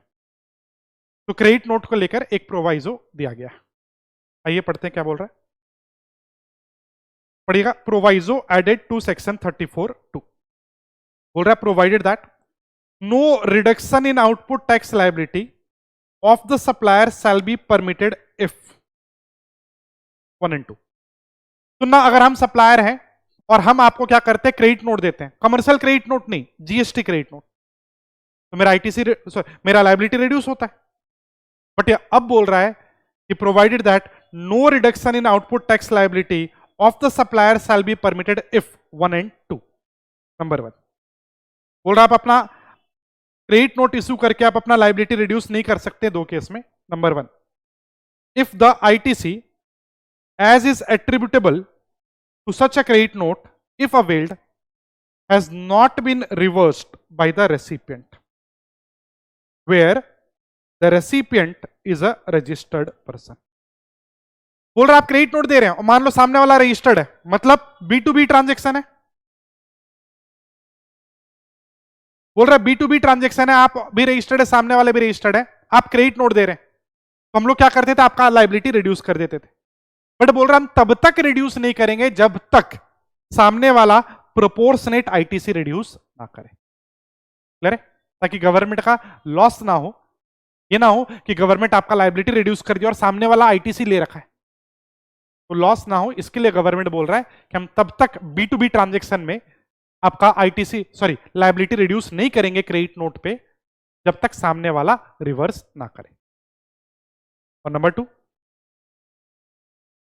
इंसिडेंस ऑफ टैक्स, या एक काम करो ना, पहले ये पढ़ो, इन अदर केसेस, मतलब B2C, यहां तो आईटीसी का बात नहीं है, अनरजिस्टर्ड आदमी का बात कर रहा है। ठीक है, पहला रजिस्टर्ड टू रजिस्टर्ड है, दूसरा रजिस्टर्ड टू अनरजिस्टर्ड। तो बोल रहा है B2C में भी हम अलाउ नहीं करेंगे आपका लायबिलिटी रिड्यूस करना, तब अगर incidence of tax on such supply has been passed on to any other person. मान के चलो हम मिस्टर बी को, और ये अनरजिस्टर्ड आदमी है, इसको 100 प्लस 18% जीएसटी में सामान बेचा है, क्लियर है, अनरजिस्टर्ड है। अब ये सामान ये अनरजिस्टर्ड था, ये अपने कॉस्ट में 118 लिया, अपना प्रॉफिट रखा 12 और मिस्टर सी को बेच दिया है 130 में। तो ये जो, और in between mister A B को क्रेडिट नोट दे रहा है, बोल रहे हैं इस क्रेडिट नोट का कोई फायदा नहीं है, क्योंकि आप जो बी को बेचे थे अनरजिस्टर्ड आदमी को, वो इस टैक्स का बर्डन 118 कॉस्ट में लिया है ना, वो बर्डन पास ऑन कर दिया आगे। तो ऑलरेडी इस टैक्स का इंप्लीकेशंस फॉरवर्ड आगे जा चुका है, तो हम आपका लायबिलिटी रिड्यूस, क्लियर है, हम तभी रिड्यूस करेंगे जब ना ही सामने वाला आईटीसी लिया हो B2B वाले केस में, या लिया हो तो वापस करे, या B2C वाले में तब हम रिड्यूस करेंगे जब सामने वाला बर्डन शिफ्ट ना किया हो, क्लियर है, तभी आपका क्रेडिट नोट का बेनिफिट आपको मिलेगा, एल्स नहीं, क्लियर है। रिटर्न्स चैप्टर में अगर अपने आ जाए तो दो छोटा सा अमेंडमेंट है, एक सेक्शन 38 में जीएसटीआर 2B वगैरह जो आप देखते थे, वहां पर पहले वर्ड यूज होता था, 38 था क्या, communication of details of inward supply and ITC. पहले हम लोग बोलते थे एक ऑटो जनरेटेड स्टेटमेंट होगा, अब ये ऑटो जनरेटेड वर्ड हट गया है, बस और स्टेटमेंट बोला यार, तो यही अमेंडमेंट है बस। यहां भी हम लिख दिए थे ऊपर में ही ब्रैकेट में, for the words N auto generated statement the words a statement shall be substituted, ठीक है, सब सेक्शन 1 और 2 दोनों में, ठीक है। इसके अलावा सेक्शन 44 एनुअल रिटर्न, आप जब 44 पढ़ते हैं तो 44 बोलता है कि ऐसे एवरी रजिस्टर्ड पर्सन को एनुअल रिटर्न भरना है, बट फिर आप देखते हैं कि हर साल कमिश्नर क्या करता है, बोलता है कि अगर आपका टर्नओवर 2 करोड़ तक है तो एनुअल रिटर्न नहीं भरना है, ठीक है, हर साल ये नोटिफिकेशन लाकर बोला जाता था, अब बार बार बोलना ना पड़े इसके लिए लिख दिया गया, पढ़िए section 44 read with rule 680, every registered person whose aggregate turnover in any financial year, ये लिख दिया गया, from 24-25 onwards is up to 2 crore has been exempted from filing annual return for the said financial year by the commissioner। ऐसे हर साल बार बार commissioner notification लाकर बोलता था, अब ये डायरेक्टली मेंशन कर दिया गया 44 में ही, ठीक है, कि जिसका भी 2 करोड़ तक का टर्नओवर है पिछले साल से, ठीक है, 24-25 ऑनवर्ड्स, उसको एनुअल रिटर्न भरना ही, क्लियर है। नेक्स्ट रिफंड चैप्टर में आए तो प्रोविजनल रिफंड को लेकर एक सपोर्टिंग रूल होता था, रूल 91(2), आइएगा उसमें देखते हैं क्या बोला गया। ग्रांट ऑफ प्रोविजनल रिफंड, बोले the PO on the basis of identification and evaluation of risk by the system. आप जानते हो जो भी हम लोग एप्लीकेशन वगैरह या रिटर्न भरते हैं, सॉफ्टवेयर रिस्क पैरामीटर में जज करता है, बोल रहा था PO on the basis of identification and evaluation of risk by the system shall make an order in the prescribed form sanctioning the amount of refund due to the applicant on a provisional basis within a period not exceeding 7 days from the date of acknowledgement under rule 90 sub rule 1 और सब rule 2। कोई नया बात नहीं है, ये बात section 54 में भी आप पढ़ते हैं। तो बोल रहा है कि पीओ क्या करेगा, नॉर्मली आपको 7 days में एक्नॉलेजमेंट के, जब आप एप्लीकेशन किए रिफंड एप्लीकेशन, उसके 7 days में प्रोविजनल रिफंड दे देगा। The PO may for reasons to be recorded in writing not grant refund on a provisional basis and proceed to make an order under rule 92। बोल रहा है कि PO हो सकता है कि आपको प्रोविजनल रिफंड ना दे, ठीक है, क्यों नहीं देगा, रीजन बताएगा, ठीक है, और आगे बढ़ जाएगा, मतलब उसके लिए प्रोविजनल नहीं प्रॉपर रिफंड मिलेगा, ठीक है, 60 days के बाद। प्रोविजनल तो 7 days में मिलता था। However, said order shall not be required to be revalidated by the PO, ठीक है, उसको रिवैलिडेट करने की जरूरत नहीं है, बोल रहा आप एक्चुअल रिफंड प्रॉपर रिफंड देना उसके बाद। अब क्या होता है 54(6) जब आप पढ़ते हैं तो वहां पर अपने सुनते हैं कि अगर आप एक्सपोर्ट जीरो रेटेड सप्लाई वगैरह कर रहे हैं तो जो रिफंड अप्लाई करते हैं उसका 90% हम लोग रिफंड आपको दे देते हैं 7 डेज में। क्लियर है? एक्सेप्शन है कि अगर आप 2.5 करोड़ से ऊपर का कोई ऑफेंस किए थे तो नहीं देते, और वहां लिखा होता था कि नोटिफाइड केस में भी नहीं देंगे, और वो केस नोटिफाई कर दिया गया। कब कब प्रोविजनल रिफंड नहीं मिलेगा, और जब प्रोविजनल रिफंड नहीं मिलेगा तो पीओ जाके नॉर्मल रिफंड देगा after full checking and verification. तो 54(6) प्रोविजनल रिफंड बोल रहा है notified person who shall not be allowed provisional refund on provisional basis या refund on provisional basis. Number 1 आप पहले से जानते हैं, ये बात आप रजिस्ट्रेशन चैप्टर से पढ़ते हुए आ रहे हैं। तो बोल रहा person who has not undergone Aadhaar authentication under rule 10B of CGST rules. बोल रहा आप आधार वगैरह अगर रजिस्ट्रेशन नहीं ऑथेंटिकेट नहीं करवाएं तो उस केस में हम लोग आपको प्रोविजनल रिफंड नहीं देंगे। इसके अलावा आइएगा और क्या बोल रहा है, सप्लायर ऑफ फॉलोइंग गुड्स। कौन सा गुड्स है देखो तो, कोड वगैरह नहीं याद रखना, HSN वो तो ऐसे ही होता है, जल्दी से पढ़िएगा। कुछ गुड्स तो आपको देखा देखा दिखेगा। तो पान मसाला, टोबैको, सुपारी, ये सब इस पे हम बोल रहा है इसको हम लोग प्रमोट नहीं करते, इस पे हम लोग आपको प्रोविजनल रिफंड नहीं देंगे। हाँ अगर आप रिफंड के लिए एलिजिबल हैं हम लोग प्रॉपर रिफंड देंगे after 60 within 60 days, but provisional नहीं। कब कब नहीं, पान मसाला पे नहीं देंगे, अरेका नट्स मतलब सुपारी, ठीक है, tobacco and manufactured tobacco substitutes और एसेंशियल ऑयल्स। तो कुछ गुड्स नोटिफाई किया गया है, पान मसाला, सुपारी, areca nuts, tobacco, tobacco items और एसेंशियल ऑयल्स, इस पे प्रोविजनल रिफंड नहीं मिलेगा। क्लियर है? प्रॉपर रिफंड देंगे चेकिंग के बाद। नेक्स्ट डिमांड रिकवरी चैप्टर में अगर आ जाएं तो डिमांड रिकवरी चैप्टर में आप देखते थे कि आपको SCN कौन देता है, और ये ऑलरेडी हम लोग बात कर चुके हैं पहले, मतलब वीडियोस में आप लेक्चर्स में आप ऑलरेडी कवर किए, बट वापस से यहां मेंशन कर रहे हैं क्योंकि अमेंडमेंट अब नोटिफाई किया गया है। कौन आपको SCN देता है, सेक्शन 73, 74, 74A, बस यही यहां लिख दिया गया और कुछ नहीं। पहले 73, 74 के लिए एप्लीकेबल होता था ओल्ड पीरियड के लिए, अब तो वह है नहीं, तो अब 74 के लिए भी सेम ऑफिसर को पावर दिया गया SCN का। SCN के लिए आप देखते हैं पहले तो SCN 5 केस में आता है, tax not paid, tax short paid, ITC wrongly availed, ITC wrongly utilized, erroneously refunded, यही 5 केस पढ़िए। Proper officer for show cause notice, कौन सा ऑफिसर है, लेवल ऑफ ऑफिसर, और बोल रहा है monetary limit of tax including cess not paid, short paid, erroneously refunded, ITC of central tax क्योंकि CGST का भी मेंशन है, रॉन्गली अवेल्ड और utilized, 5 case. For issuance of SCN and passing of order under 73, 74 और 74A, बस यही लिखा गया और कुछ नहीं, सेम है। अगर CGST का मैटर है अप टू 10 लाख तो सुपरिटेंडेंट था, 10 लाख से लेकर 1 करोड़ ACDC, और 1 से अबव अपने बोले ACDC के ऊपर डेप्यूटी और एडिशनल कमिश्नर।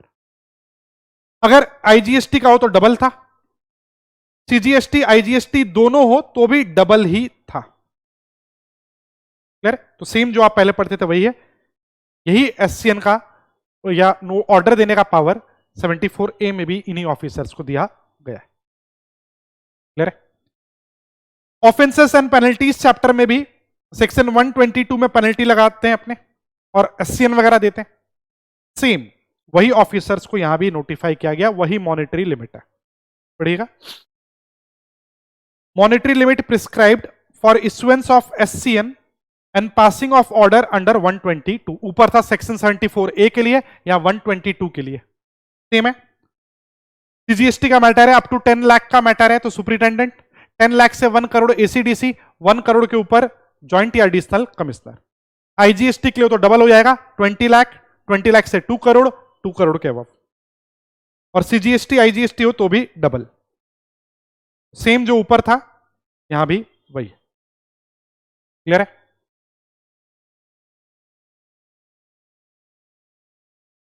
Next appeals. एक तो अपील्स में अगर हम बात कर लें तो मैनुअल फाइलिंग हट गया। पहले मैनुअल फाइलिंग आप करते थे, अब ऑनलाइन चालू हो गया, तो मैनुअल फाइलिंग अब बंद हो गया।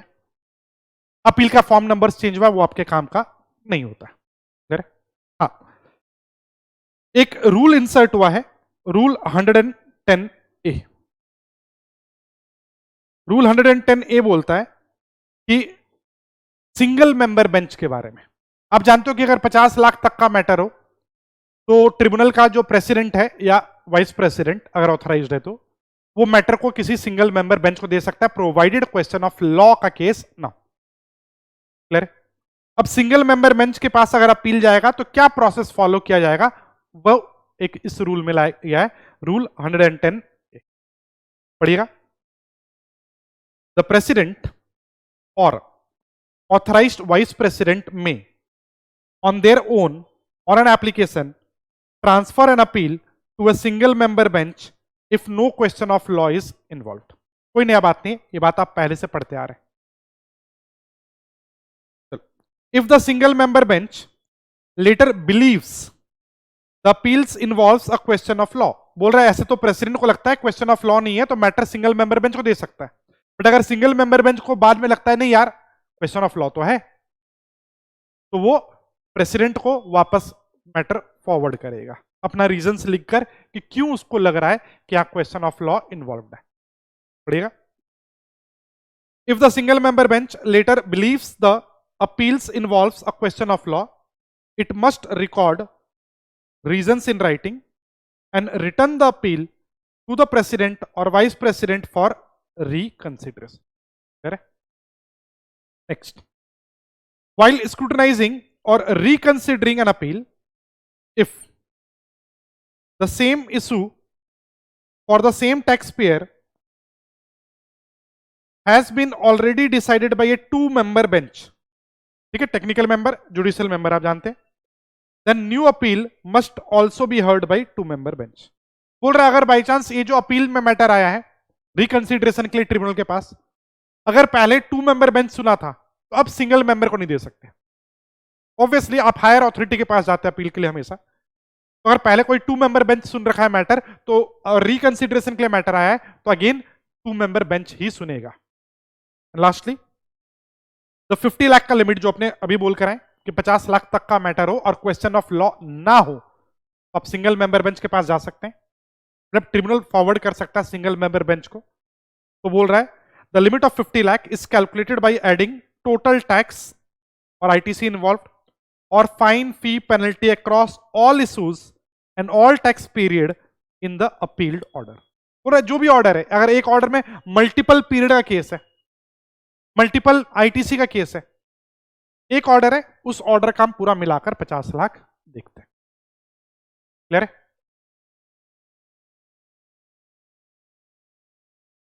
अब अगर हम कस्टम्स में आ जाए तो कस्टम्स में प्रोविजनल असेसमेंट को लेकर एक नया रेगुलेशन लाया गया है।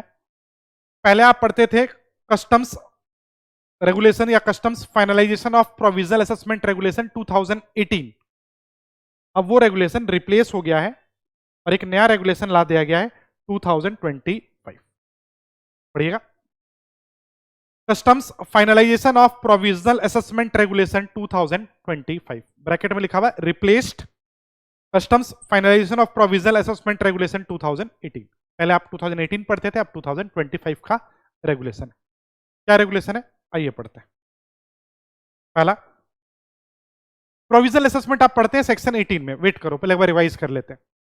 हम लोग बोलते हैं कि 4 केसेस में अगर सेल्फ असेसमेंट नहीं हो पा रहा है और पीओ इमीडिएटली आपका असेसमेंट नहीं कर पा रहा है तो आप प्रोविजनल असेस करवा सकते हैं। प्रोविजनल असेसमेंट करवाते हैं अगर लोअर साइड तो आपको बॉन्ड देना पड़ता है, आप जानते हैं, अपर साइड है तब तो ठीक है। प्रोविजनल असेसमेंट के बाद आप पीओ क्या करता है, आपका मैटर फाइनल करेगा तो फाइनल असेसमेंट होगा। अगर आपका प्रोविजनल असेसमेंट अपर साइड हुआ था, फाइनल असेसमेंट लोअर साइड, तो डिफरेंस आपको रिफंड मिल जाएगा with interest refund chapter. But अगर आपका प्रोविजनल असेसमेंट लोअर साइड हुआ था, फाइनल असेसमेंट अपर साइड हुआ था, तो आपको डिफरेंस पे करना पड़ेगा along with interest 15% per annum के हिसाब से। कब से? First day of the month जब आप प्रोविजनल असेसमेंट करवाए थे। हम रिवाइज करवा रहे थे सेक्शन 18 और कुछ नहीं। हाँ, अगर आपका प्रोविजनल असेसमेंट हुआ है और कुछ दिन बाद आपको लगता है नहीं मेरा लायबिलिटी ज्यादा आएगा, तो कुछ दिन बाद आप जाकर सेल्फ पे कर सकते हैं, वॉलंटरली पेमेंट अलाउड है, बट विथ इंटरेस्ट करना पड़ता है। इस पे आप न्यूमेरिकल किए हुए। क्लियर है? अब रेगुलेशन क्या बोल रहा है पढ़ते हैं। अब प्रोविजनल असेसमेंट के बाद मैटर फाइनलाइज होगा, उसका क्या प्रोसेस है? तो नंबर 1 बोल रहा PO must inform the importer और exporter within 15 days from the date of provisional assessment the specific details of documents or information to be produced or furnished। बोल रहा प्रोविजनल असेसमेंट के plus 15 days के अंदर PO आपको बता देगा कि क्या क्या आपसे उसको इंफॉर्मेशन या डॉक्यूमेंट्स चाहिए। तो प्रोविजनल असेसमेंट प्लस 15 डेज में आपको ये इंफॉर्म कर रहा है। उसके इंफॉर्मेशन के 2 महीने के अंदर आपको ये सब इंफॉर्मेशन दे देना है उसको। इंपोर्टर और exporter is required to submit it within 2 months of requisition by PO. जब वो आपसे मांगा था वहां से 2 महीने। क्लियर है? तो बोल रहा है प्रोविजनल असेसमेंट हुआ plus 15 days, max to max 15 days में पीओ आपसे डॉक्यूमेंट मांगेगा और उसके 2 मंथ के अंदर आप डॉक्यूमेंट्स नॉर्मली दे देना। अगर 2 मंथ्स में आप नहीं दे पा रहे, ये कुछ डॉक्यूमेंट्स लैकिंग है, से आप इंपोर्टर हैं, बाहर से कोई डॉक्यूमेंट्स नीडेड है, बाहर वाला सप्लायर आपको दे नहीं रहा है, या कोई जेन्युइन रीजन है, तो एक्सटेंशन वगैरह होगा। बोल रहा है extension PO may for reasons to be recorded in writing allow further period not exceeding 2 months on his own, मतलब सुओ मोटो, और at the request of importer और एक्सपोर्टर। तो बोल रहा है 2 month का ओरिजिनल टाइम था प्लस 2 month का आपको एक्सटेंशन पीओ दे सकता है। नेक्स्ट, पीओ तो 2 महीने का दे सकता है और पीओ के ऊपर वाला ऑफिसर और एक्सटेंशन दे सकता है। An officer to whom the PO is subordinate. बोल रहे जो प्रॉपर ऑफिसर है आपका, ठीक है, वो जिसका सबऑर्डिनेट है, मतलब उसके superiors, may allow additional period as deemed fit और reasons to be recorded in writing. आप जानते हो जब भी एक्सटेंशन वगैरह होता है रीजंस ऑन रिकॉर्ड रखना पड़ता है। On request of importer exporter but no extension under this regulation may be allowed beyond 14 months from the date of provisional assessment. क्या बोलना चाह रहा है ध्यान दीजिएगा। बोल रहा है प्रोविजनल असेसमेंट हुआ प्लस मैक्सिमम 15 डेज में पीओ में आस्क फॉर डॉक्यूमेंट्स और इंफॉर्मेशन जो बोलिए, जब वो मांगेगा उसके प्लस 2 month में आपको डॉक्यूमेंट दे देना है। 2 month में नहीं दे पा रहे तो प्लस एक्सटेंशन। कितना एक्सटेंशन होगा? 2 month पीओ दे सकता है और एनी हम लिख ले रहे हैं, कोई सुपीरियर ऑफिसर दे सकता है। ध्यान दीजिएगा, आप बोलोगे एनी क्यों लिखे, 14 month क्यों नहीं लिखे? क्योंकि ओवरऑल 14 month का एक्सटेंशन हो सकता है, यहां बोल रहा है। तो 2 + 2 month ओरिजिनल टाइम लिमिट है आपको डॉक्यूमेंट देने का, और मैक्सिमम एक्सटेंशन 14 month का हो सकता है। 2 महीना तो पीओ दे देगा, और आप बोल सकते हो मैक्सिमम 12 month का ये दे सकता है।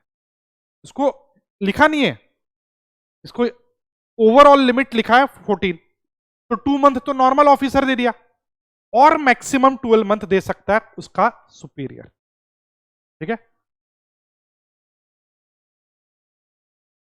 ये जो हम टाइम लिमिट लिखे ये टाइम लिमिट टू फर्निश है। तो 2 महीना नॉर्मली टाइम लिमिट है, मैक्स टू मैक्स 14 month का एक्सटेंशन हो सकता है। 2 महीना तो नॉर्मल पीओ दे देगा आपको, उससे ज्यादा चाहिए तो उसके सुपीरियर के पास जाइएगा। क्लियर है? नेक्स्ट, ये टाइम फ्रेम थोड़ा चेंज हुआ है न्यू रेगुलेशन में, प्रोसेस तो वही है, और ये पॉइंट एक नया है। ऐसा पॉइंट पहले 2018 के रेगुलेशन में नहीं होता था। पढ़िएगा, time limit to conduct enquiry for the purpose of finalization of provisional assessment. पढ़िएगा, where the duty leviable on imported और exported goods is assessed provisionally by the PO for the reason that the PO deems it necessary to make further inquiry. मान के चलो PO क्या आप self assessment किए और आपका सेल्फ असेसमेंट देखकर PO को डाउट लगा और PO को लगता नहीं मेरे को अभी इंक्वायरी करना होगा। इन बिटवीन गुड्स क्लियर करने के लिए आपका प्रोविजनल असेसमेंट करवा दिया PO, अब वो इंक्वायरी करेगा। तो पढ़िएगा, officer of customs shall complete the inquiry and transfer the relevant documents along with report in writing to the PO for finalization of assessment within 14 months from the date of provisional assessment. Clear है? और एक minute wait करो ना, ये जो 14 month है ना from provisional assessment है, मतलब ये जो वेट यहां पे हम ऐसा कर लेते हैं, ये जो मैक्सिमम 14 मंथ बोल रहे हैं ना, यहां से लेकर यहां तक का बात हो रहा है। आप यहां लिख लेना ना, फ्रॉम PA लिख लो, और सेम बात यहां भी लिखा हुआ है कि अगर इंक्वायर करेगा तो भी 14 मंथ। मतलब बोलने का मतलब क्या है कि प्रोविजनल असेसमेंट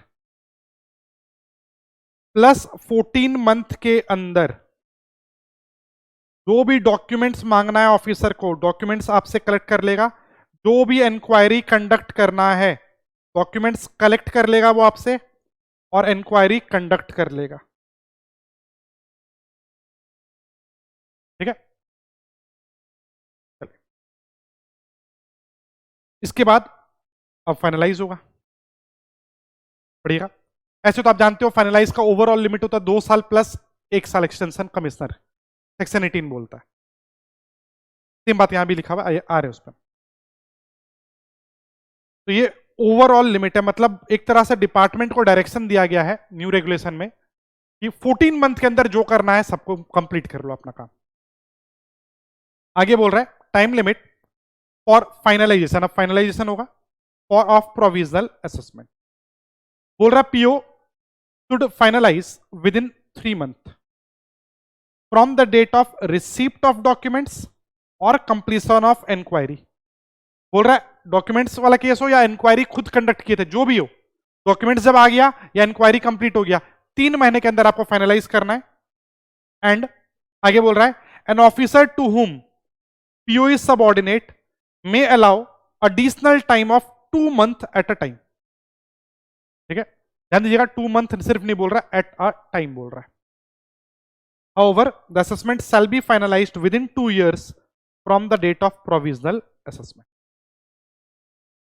बोल रहा है ओवरऑल टाइम लिमिट अगर हम बात कर ले फाइनलाइज करने का, तो प्रोविजनल असेसमेंट प्लस 2 इयर्स है ओवरऑल। आप एक काम करो, अभी लिख लो प्लस 1 ईयर एक्सटेंशन। ये ओवरऑल टाइम लिमिट है फाइनलाइज करने का। ठीक है, अब नॉर्मली ये तो मैक्सिमम कैप है, नॉर्मली बोल रहा है जब भी आपको डॉक्यूमेंट्स मिल जाए, या वेट करो ना, हम एक काम करते हैं, वेट ऊपर वाले चार्ट को ही कंटिन्यू करते हैं।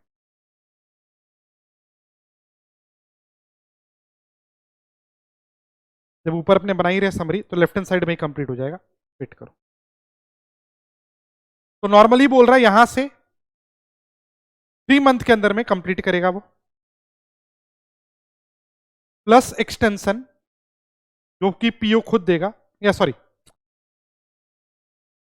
एक्सटेंशन जो हायर ऑथोरिटी देगा 2 मंथ पर एक्सटेंशन एट अ टाइम था, बट ओवरऑल है, इसके बियॉन्ड आप नहीं जा सकते। अभी आप 1 ईयर पढ़े नहीं है, वो नीचे दिख जाएगा। बोल रहा है ओवरऑल कितना है, 2 साल के अंदर करना होगा, बट ये 1 साल का एक्सटेंशन कमिश्नर आपको देता है, ये बात 18 भी बोलता है। पढ़िएगा, द कमिश्नर ऑफ कस्टम्स में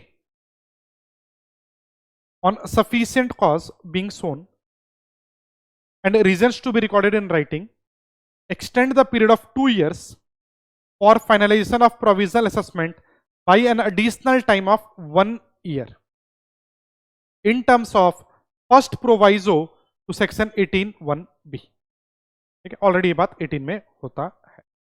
तो ये हुआ पूरा, अगर हम बात कर ले तो क्या है, एक बार रिकैप कर रहे हैं। अभी नीचे 2-3 पॉइंट और आ रहे हैं उसमें, वहां कोई अमेंडमेंट नहीं है, वो सेम है, पुराना ही। पूरा प्रोविजनल असेसमेंट के 15 दिन के अंदर में वो आपसे डॉक्यूमेंट्स वगैरह मांगेगा। उसके 2 महीने के अंदर में आप डॉक्यूमेंट दे देना, प्लस एक्सटेंशन 2 महीने का वो दे सकता है, और एक्स अमाउंट ऑफ एक्सटेंशन दे सकता है, एक्स पीरियड का एक्सटेंशन दे सकता है superior. But overall provisional assessment के 14 मंथ के अंदर ये सब काम हो जाना चाहिए। हाँ, अगर आपको इंक्वायरी कंडक्ट करना वो भी कर लो 14 मंथ के अंदर। 14 मंथ के अंदर कंडक्ट हो गया, कलेक्ट हो गया, डॉक्यूमेंट्स मिल गया, इंक्वायरी कंडक्ट हो गया। अब आप 3 मंथ के अंदर में फाइनलाइज कर लेना, पीओ को बोला जा रहा है। नहीं कर पा रहे तो आपका सुपीरियर के पास जाना, वो आपको 2 महीने का एक्सटेंशन दे देगा ईच टाइम या at a time. But max to max cap लगा दिया गया है कि प्रोविजनल असेसमेंट के 2 साल के अंदर कंप्लीट हो जाना चाहिए। नहीं हो पा रहा है, कमिश्नर 1 साल का एक्सटेंशन दे सकता है, उसके बाद कोई एक्सटेंशन नहीं मिलेगा। बाकी नहीं चाहिएगा, ये सब जनरल पॉइंट है। Assessment to be finalised as per section 18, obviously provisional assessment का सेक्शन ही 18 है। And any shortfall in duty paid to be appropriated from the security collected. ठीक है, अगर आप अमाउंट पे नहीं कर रहे डिफरेंस, तो जो आप बॉन्ड दिए होंगे सिक्योरिटी बॉन्ड, वहां से हम लोग अप्रोप्रिएट कर लेंगे। Bond executed eight the time of order of provisional assessment may be cancelled on finalisation of assessment. हाँ, अगर फाइनल असेसमेंट आपके फेवर में आया, बॉन्ड कैंसिल कर देंगे, या आपका अमाउंट पेबल था कुछ और आप पे कर दिए तो बॉन्ड कैंसिल कर देंगे। Lastly, failure to adhere to these regulations attract, same पहले भी यही था, penalty of 50,000 to importer exporter और ऑथराइज्ड पर्सन और कस्टम हाउस ब्रोकर। ठीक है, पहले भी सेम था, पेनल्टी 50,000 का लगता है। नेक्स्ट, एफटीपी में एक छोटा सा पॉइंट है, आइएगा। पहले बोला गया था कि जो रेमिशन ऑफ ड्यूटीज एंड टैक्सेस है ऑन एक्सपोर्ट प्रोडक्ट, ठीक है, ये लास्ट ईयर तक के लिए एप्लीकेबल था, बट उसको एक्सटेंड कर दिया गया है मार्च 26 तक। पढ़िएगा, applicability of remission of duties and taxes on export product scheme और एलिजिबल एक्सपोर्ट्स फ्रॉम डीटीए